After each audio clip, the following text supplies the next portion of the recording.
جب وہ وقت آ گیا کہ اب آپ کو واضح طور پر وہ راستہ دکھا دیا جائے کہ جس پہ چل کے جائیں سیدھے اور منزل کو پالیں، جس کے لیے تڑپ رہے ہیں، جس کے لیے مچل رہے ہیں، اب اس کا وقت آ چکا ہے۔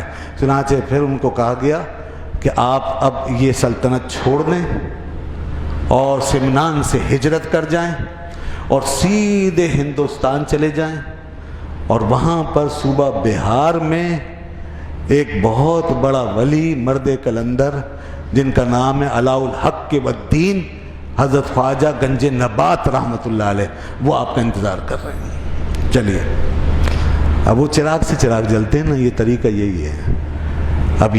اب دیکھیے، وہ ابھی اس حالت میں بھی وہ اس مقام پر ہیں کہ آج اس دور کے تمام صوفیاء اور عرفاء سے اور اولیاء سے اور مشائخ سے جہاں جہاں بھی اگر ہوں ان سے بہتر ہوں گے اس حالت میں بھی، جس کیفیت میں وہ ہیں اور جو کچھ کرنے جا رہے ہیں کہ دنیا کو چھوڑ کے ترک کر کے بالکل حقیقی معنی میں، یہ وہ کیفیت ہے جو کس کو نصیب ہوتی ہے۔ تو لیکن بات وہی ہے کہ کمال کو پہنچنے کے لیے، تکمیل کے لیے، حقیقی، واقعی حقیقی اور سب سے بڑی کامیابی پانے کے لیے ایک مرد کلندر کے پاس جا کر وہاں سے فیضیاب ہونے کی ضرورت ہے۔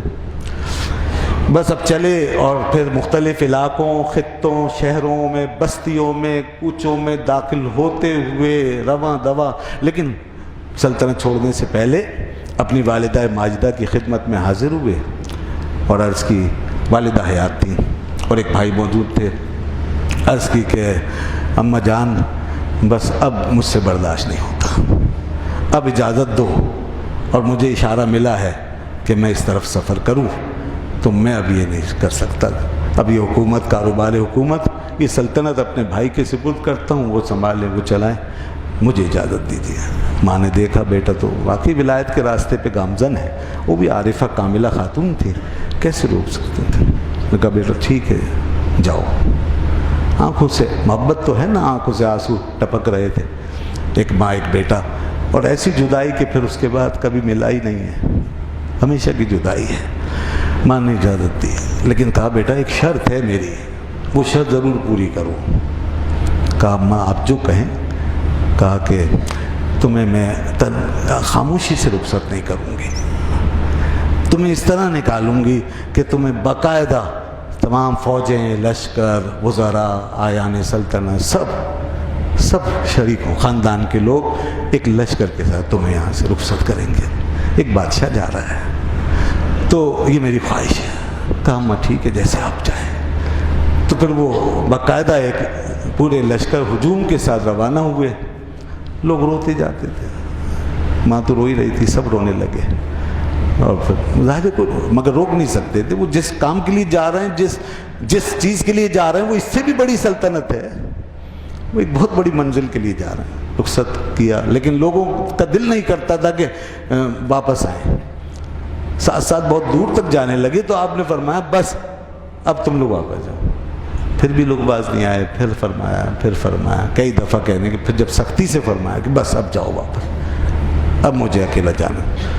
اب وہ اللہ کا ولی مرد کلم تنے تنا، بتائیے، حکومت چھوڑی، سلطنت چھوڑی، گھر بار چھوڑا، اکیلے اب چل دیے ہیں، اور اکیلا مسافر چلتے دنیا کے مختلف علاقوں میں داخل ہوئے، سمرقند، بخارا وغیرہ سے ہوتے ہوئے ماوراء النہر، ادھر سے ہوتے ہوئے پھر ادھر آئے ہیں، ہندوستان میں داخل ہوئے، ملتان میں۔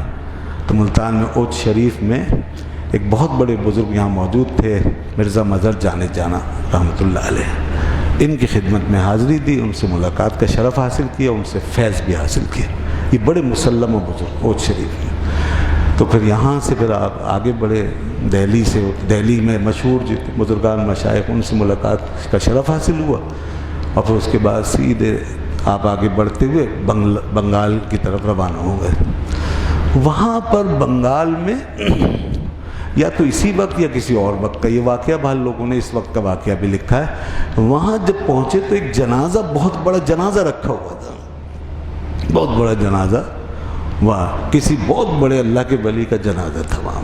یہ مشہور واقعہ، بہت سے لوگوں نے یہ بات تحریر کی ہے، اور وہ بزرگ بھی بڑے مشہور ہیں، سلسلہ سہروردیہ سے ان کا تعلق ہے۔ ان کا نام ہے شیخ شرف الدین یحییٰ منیری رحمۃ اللہ علیہ۔ یہ شیخ شرف الدین یحییٰ منیری رحمۃ اللہ علیہ یہ وہی بزرگ ہیں جو پڑھ لکھ جانے کے بعد بڑے جینیس تھے، بہت جینیس، انہوں نے بڑے زبردست طریقے سے علوم حاصل کیے اور مشہور ہوئے پورے خطے میں۔ اس کے بعد پھر طریقت کی طرف مائل ہوئے اور چاہا کہ اب روحانی تعلیم حاصل ہو اور اللہ والوں کی خدمت بیٹھ کے میں اپنا تزکیہ تصفیہ بھی کرواؤں۔ تو اس کے لیے آئے تھے دہلی آئے، بہار سے دہلی آئے، اور وہاں بڑے بڑے لوگوں سے ملاقات کرتی دیکھتے رہے، کس کے ہاتھ پہ بیعت کر، پھر خواجہ نظام الدین اولیاء رحمۃ اللہ علیہ۔ بس جب وہاں پہنچے نا تو دل ہی گویا وہیں اٹک کے رہ گیا، اور کہا کہ اب میں یہاں سے تو خالی ہاتھ نہیں جاؤں گا، حضرت کے ہاتھ میں ہاتھ دے کے جاؤں گا۔ مگر انہوں نے بیعت ہی نہیں کیا، انہوں نے بیعت ہی نہیں فرمایا۔ کافی دیر تک بات چیت کرتے رہے، بڑی علمی گفتگو کی، بڑی علمی گفتگو، دونوں بڑے زبردست عالم تھے۔ حضرت خواجہ صاحب بھی کتابوں کے حافظ تھے اپنے زمانے میں، اور بڑے ذہین تھے طالب علمی کے دور میں، اور ادھر یہ شیخ شرف الدین یحییٰ منیری بھی۔ تو اب بڑی مرید سب حیران سن رہے تھے، مگر کسی کی سمجھ میں کچھ نہیں آتا تھا۔ کافی علمی مسائل پہ ڈسکشن ہوتی رہی، پھر بہت دیر کے بعد خواجہ صاحب نے ان کو کچھ ٹوکرے وغیرہ تحفے کے دے کر رخصت کر دی۔ لوگ تو بڑے خوش ہو رہے تھے کہ بہت بڑا عالم آج ہمارے سلسلے میں داخل ہو رہا ہے اور ہمارا پیر بھائی بننے جا رہا ہے، مگر خواجہ صاحب نے ان کو بیعت نہیں فرمایا، واپس کر۔ تو بعد میں لوگوں نے عرض کیا، حضرت آپ نے تو بیعت ہی نہیں فرمایا، اتنا زبردست عالم تھا، ایسا فاضل آدمی، اس کی اصلاح ہوگی تو کتنے لوگوں کو ہدایت پہنچی۔ فرمایا یہ ہمارے جال کا شکار ہی نہیں ہے، اس کو ہمارے جال کے لیے پیدا نہیں، یہ کسی اور جال کا باز ہے، باز۔ خیر ان کی بیعت کہیں اور لکھی ہوئی تھی۔ بے شک خواجہ صاحب کا مقام بہت بڑا ہے، آپ جانتے ہیں، محبوب الہی ہے، اس میں کوئی شک نہیں، مگر اللہ نے ہر ایک کے لیے الگ الگ حصہ رکھا ہوا ہوتا ہے خاص۔ ایسے لوگ اولئک علیہم صلوات من ربہم ورحمہ، ان کے لیے خاص معاملات ہوتے ہیں نا۔ تو اب وہ پھر یہاں سے گئے تو شیخ نجیب الدین سہروردی رحمۃ اللہ علیہ ان کے ہاتھ میں بیعت، وہ جیسے انتظار ہی کر رہے تھے۔ یہ ذرا تذکرہ دوسرا شروع ہو گیا، لیکن دلچسپ بات ہے اس لیے میں عرض کر دوں، انہی کا جنازہ رکھا ہوا تھا۔ میں تھوڑا سا بیک گراؤنڈ بتانا چاہتا ہوں۔ تو جب وہاں شیخ نجیب الدین متوکل کے پاس پہنچے، شیخ نجیب الدین سہروردی رحمۃ اللہ علیہ کے پاس پہنچے، تو کہتے ہیں بس وہاں کیا پہنچا اس خانقاہ میں کہ میرے پسینے چھوٹ گئے، پورا جسم شرابور ہو گیا، حواس غائب ہو گئے، ایسا اثر۔ کہتے ہیں میں اتنا پڑھا لکھا آدمی، کسی سے مروب ہونے والا نہیں، بس ایک ہی ہستی نے مجھے متاثر کیا تھا، ان کا نام تھا خواجہ نظام الدین اولیاء۔ اور ادھر جب آیا ہوں تو یہاں تو گویا تار سے تار مل گیا نا، یہاں تو فریکوینسی جڑی ہوئی تھی، تو اس لیے وہ کرنٹ جو لگا تو کہتے ہیں میرے تو آواز اڑ گئے، پسینوں میں شرابور، میری سمجھ میں کچھ نہیں آتا تھا۔ شیخ نے مجھے دیکھا تو کہ مسکرائے، تو فرمانے لگے کہ منہ میں پان اور بغل میں پان اور مشیقت کے دعوے، پان بہت کھاتے تھے۔ انہوں نے فرمایا منہ میں پان، بغل میں پوٹلی رکھی ہوئی تھی پان کی، جیسے پاندان ہوتا ہے چھوٹا سا، وہ رکھے ہوئے، اور مشیقت کے دعوے۔ کہ کبھی میں نے کہہ دیا تھا کہ اگر مشائخ ایسے ہوتے ہیں جیسے مجھے مل رہے ہیں، یعنی کچھ ناقص لوگوں کو دیکھا تو کہنے لگے ایسے مشائخ ہوتے تو میں بھی بہت بڑا شیخ ہوں۔ تو اس پر وہ بات یہاں دہرائی گئی، انہوں نے کہا کہ یہ مشیقت کے دعوے کرتے، پھر وہ کہنے لگے میری تو حالت خراب، کہ حضرت کو یہ بات بھی معلوم ہے۔ پھر جلدی سے میں گیا، منہ صاف کیا، وضو بنایا، منہ صاف کیا، ایسے چلے گئے تھے، منہ صاف کیا، اس کے بعد پھر حاضر خدمت ہوئے، تو پھر انہوں نے باقاعدہ سلسلہ شروع فرمایا، بہت جلدی نواز کر دے کر کہا وقت نہیں ہے، میں تمہارا انتظار کرتا تھا، یہ جو کچھ ہے تمہارا ہے، یہ تمہاری امانتیں، یہ لو۔ کچھ دنوں کے لیے رکھا اور کہا جاؤ جاؤ خدمت کرو، اور فرمایا کہ واپس مت آنا، واپس مت آنا، کوئی خبر ملے واپس مت آنا، سیدھے جاؤ اپنے مشن پر، اللہ نے جس چیز کے لیے پیدا کیا وہ کام کرو۔ کہتے مجھے نہیں سمجھ آئی کہ واپس نہ آنے کا کیا مطلب ہے۔ یہ اس وقت پتہ چلا جب میں آدھے راستے میں پہنچا تو خبر آئی شیخ کا انتقال ہو گیا، تو اب میں سمجھا کہ اس لیے کہا تھا، لیکن دل نے کہا جاؤں، پھر خیال آیا نہیں، شیخ نے فرمایا نہیں واپس نہیں آنا۔ تو الامر فوق الادب ہوتا ہے نا، امر جو ہوتا ہے حکم وہ ادب کے اوپر مقدم ہوتا ہے۔ اب ادب کہتا ہے جاؤں اور امر حکم کہہ رہا ہے نہیں آنا، تو لہذا حکم پہ عمل کریں گے، ادب پہ نہیں، یہ بات یاد رکھیے گا، بہت ضروری ہے۔ حکم چھوڑ کے ادب کرنا یہ بے ادبی ہے۔ تو اس لیے حکم پر عمل کیا، واپس نہیں آ سکے، نہیں آئے، افسوس کرتے ہوئے چلے گئے. بہت بڑا کام کیا ہے، بہت بڑا. ان کے کام کی بھی کوئی حد نہیں ہے. سلسلہ سہروردیہ کو زندہ کرنے والوں میں سے ہیں یہ شیخ شرف الدین یحییٰ منیری.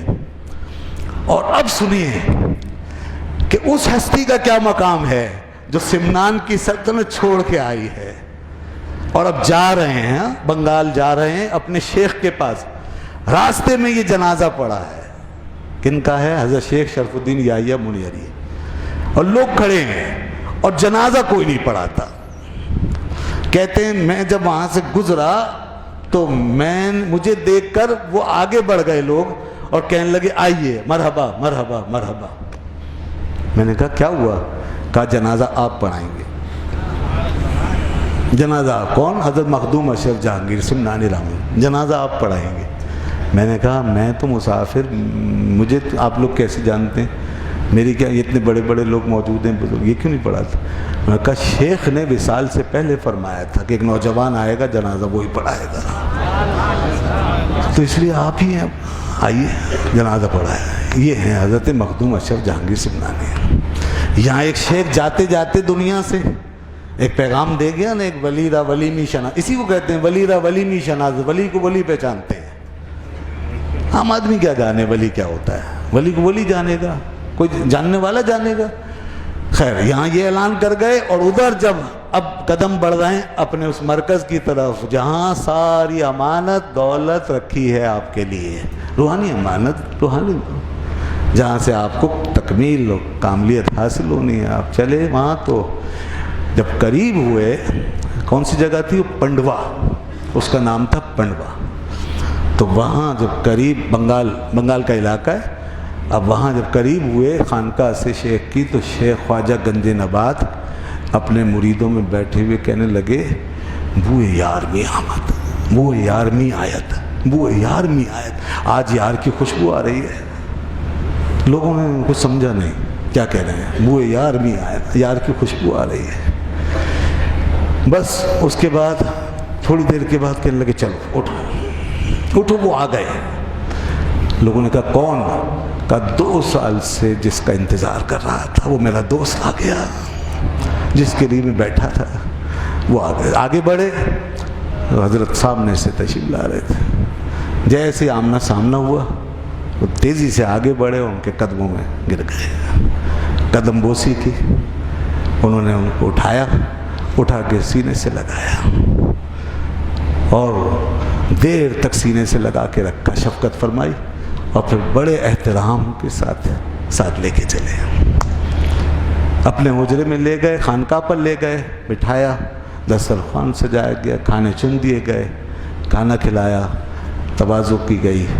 اور اس کے بعد پھر جب فارغ ہو گئے تو ان کو پھر بیعت فرمایا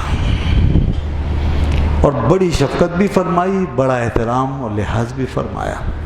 اور اس کے بعد سلسلے میں داخل کر کے یہاں پر جگہ مستقل بنائی اور رہتے رہے. ایک عرصے تک، کوئی 15-16 سال تک حضرت کی خدمت میں حاضر رہے اور شیخ سے تربیت پاتے رہے، فیض حاصل کرتے رہے، یہاں تک کہ کاملیت اور اکملیت کے مرتبے پہنچ گئے.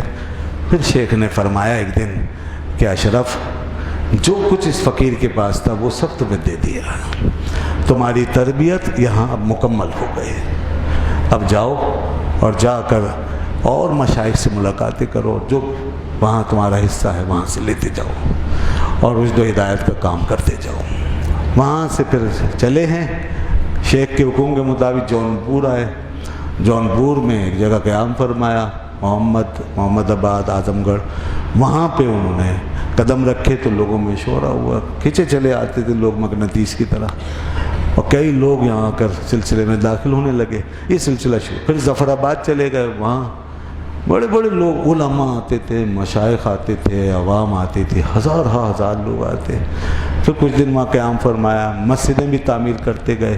پھر جونپور آئے دوبارہ. پھر وہاں پہ ایک بڑے عالم قاضی شہاب الدین کر کے، بہت بڑے عالم فاضل وقت کے، قاضی القضات، سب سے بڑے عہدے پہ فائز، وہ آپ کے معتقدین میں داخل ہوئے، خلافت میں پائی اور بڑا فیض آپ سے حاصل کیا انہوں نے بھی. پھر جونپور ہی میں یہیں پر ہی جو سلطان تھے ابراہیم شرقی، بڑے نیک دل فرما روا تھے اور عقیدت مند اولیاء اللہ، وہ بھی حاضر ہو گئے اور وہ عقیدت مندی میں وہ بھی داخل ہوئے، سلسلے میں اپنی اولاد کو داخل کرایا۔ اس طرح یہاں پھر آپ نے سلطان کی تربیت فرمائی تو پوری سلطنت اسلامی احکام میں ڈھل گئی۔ یہ ہے وہ مقام، دیکھیں نا، وہ سلطان شوی اگر صرف وہ ظاہری سلطنت جو سمنان میں تھی اسی کے ساتھ جڑے رہتے تو یہ سلطانوں، حاکموں، سربراہان مملکت کی اصلاح و تربیت کون کرتا؟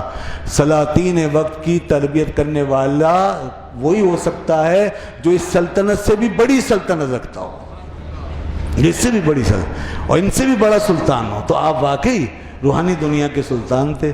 اور اسی طرح بڑے بڑے نوابوں نے، عمرا نے آپ سے فیض پایا، آپ کی خدمت میں حاضری دی، آپ سے بیعت ہوتے تھے۔ اودھ کے نواب جو تھے وہ بھی آپ سے شرف بیعت انہوں نے بھی کیا۔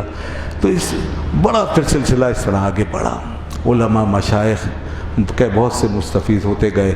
ہزار لوگ ایسے آتے تھے جیسے 10-20 لوگ آ رہے ہیں، ایسے آتے تھے آپ کی خدمت میں۔ اور پھر آپ نے ایک آدھ جگہ قیام نہیں فرمایا نا، پھر تو وہ مشن جو تھا اس کی تکمیل کے لیے ہندوستان کے طول و عرض میں نام نہیں گن سکتا، اتنے نام ہیں علاقوں کے، کئی نام ہیں۔ تو وہ آپ کتاب میں دیکھیں گے، آپ کو پتہ چلے گا کہ کتنی جگہوں پہ آپ تشریف لے کے گئے۔ وہ عمر اب وسیع ہے، میں نے بتایا عمر بڑی طویل آپ کی، کہ 120 سال آپ کو اللہ نے عطا فرمایا۔ تو اس طویل عمر میں آپ نے بڑا سفر فرمایا، آپ نے اکتساب فیض کے لیے بھی بڑا سفر کیا تھا، اور اب یہ فیض رسانیوں کا سلسلہ اور فیض نوازیوں کا سلسلہ شروع ہوا، تو اس کے لیے بھی بڑا سفر آپ نے فرمایا کئی علاقوں میں۔ پھر اس کے بعد بالآخر آپ یہ موجودہ مرکز کچھوچا شریف جس کو کہتے ہیں یہاں تشریف لائے آخری وقت میں، اور یہیں آخری دنوں میں قیام فرمایا، اور یہیں آپ کا وصال ہوا ہے۔ تو یہ سوانح بڑی طویل ہیں، بہت سے واقعات اس میں اور بھی ہیں، تو یہ پڑھنا چاہیے۔ تعلیمات بھی آپ کی بڑی شاندار، جیسے کہ تمام ہمارے بزرگوں کی تعلیمات ہوتی ہیں، اور ان میں زندگی ہے، اس میں اصلاح ہے۔ آپ کا ایک فرمان یہ ہم آج کی گفتگو کا حاصل کے طور پر اس کو یاد کر لیں کہ یہ بہت ہی کام آنے والی بات، سارے تصوف کا دار و مدار جس پر، سارے بزرگوں کا اتفاق جس پر ہے، اور وہ یہ فرمایا آدمی کامل نہیں ہو سکتا جب تک ظاہراً باطناً اعتقاداً حالاً جسمانی طور پہ روحانی طور پہ ہر طریقے سے شریعت کا فالوور نہ ہو جائے۔ دیکھیے اعتقاد میں بھی، حال میں بھی، ظاہر میں بھی، باطن میں بھی، قلب میں بھی، ذہن میں بھی، ہر چیز میں، فکر میں بھی، خیال میں بھی، ہر چیز میں فرماتے ہیں جب تک ہر بس میں شریعت مطہرہ کا پابند نہ ہو جائے اور اتباع سنت نبوی صلی اللہ علیہ وسلم کا پیروکار نہ بن جائے اور اللہ رسول کے احکام کو توق بنا کر اپنے گلے میں نہ ڈال لے، اس وقت تک کامل نہیں ہو سکتا۔ یہ کامل ہونے کے لیے واحد راستہ ہے۔ اور اس طرح فرماتے تھے کہ جہالت کے ساتھ ولایت جمع نہیں ہوتی، جہالت کے ساتھ ولایت جمع نہیں ہوتی۔ ولایت علم کے پاس جاتی ہے، ولایت کا قرب علم سے ہے، ولایت کا تعلق علم سے ہے۔ علم کے ساتھ جو بھی ولی ولایت کے مرتبے پہ پہنچے گا وہ جاہل نہیں رہے گا، اس کے پاس علم ضرور ہوگا، وہ علم ضرور حاصل کرے گا، علم جانتا ہوگا۔ ایک اور آخری بات فرماتے ہیں اگر مرنے میں 7 دن رہ جائیں نا، اگر مرنے میں 7 دن رہ جائیں، ایک بات سمجھانے کے لیے، تو ایک کام کرو، کیا؟ علم حاصل کر لو۔ یہ فرمان ہے، یہ ہے اولیاء اللہ فرماتے علم حاصل کرو۔ فقہ کا علم کیا ہوتا ہے؟ یہ نماز کیا ہے، روزہ کیا ہے، شریعت، یہ علم حاصل کر لو اگر 7 دن بھی رہ جائیں۔ ایک مسئلہ فرماتے ہیں جان لینا ہزاروں سال کی عبادت سے بہتر ہے۔ نہیں بس ایک ہی پیغام ہے، اسی مختلف الفاظ ہیں، تو مطلب علم۔ تو اس لیے ہمیں چاہیے کہ ہم عبادت و ریاضت کے ساتھ ساتھ علم ضرور سیکھتے رہیں، سنتے رہیں، سمجھتے رہیں، اور پڑھنے کی توفیق کو پڑھتے بھی رہیں۔ اللہ تعالی ہمیں ان بزرگوں کے راستے پہ چلنے کی توفیق عطا فرمائے۔ وآخر